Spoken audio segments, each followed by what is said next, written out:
In yesterday's Times article, it sounded like you specifically tied your re-election bid to the debt ceiling in your vote. Does this mean you're willing to buck the leadership? Where are you going to draw the line on this?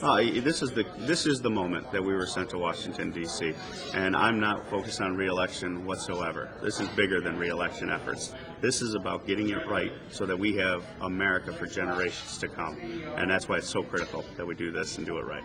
Well, what does that mean for you, though? Specifically, what do you want? What it means from me to me is that we have a long-term solution to our debt problem. I mean, we have a debt crisis problem in the fact that we run out of borrowing capacity, but we also have a debt problem. We have $14 trillion worth of national debt. So we need something that's going to immediately address the debt, that being spending cuts immediately, some type of mechanism structurally that put handcuffs on Congresses today and tomorrow, and then long-term such things as a balanced budget amendment that would change Washington, D.C. for generations. And that's why we support that type of philosophy.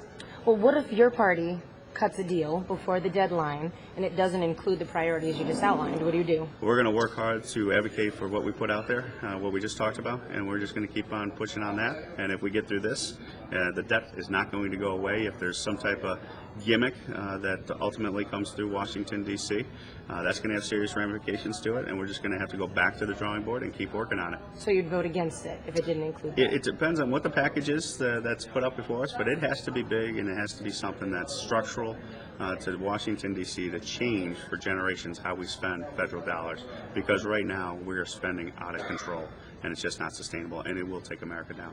Thank you, Congressman. Politics is the art of compromise. Mm-hmm. Do you see a possibility here? Do you see, can you give us any ray of hope?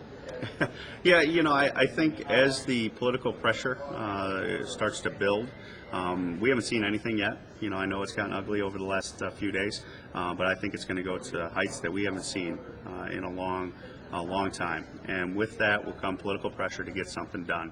And I'm very optimistic. I'm very hopeful. I think this is a great opportunity for America, and that's what we're going to do, and that's what we're going to stand for. Would you support anything that increased taxes? I don't support increasing tax rates, but we've been talking about comprehensive tax reform from day one, making the code simpler, streamlining it. If that means removing exemptions and loopholes, I'm interested in taking a look at that.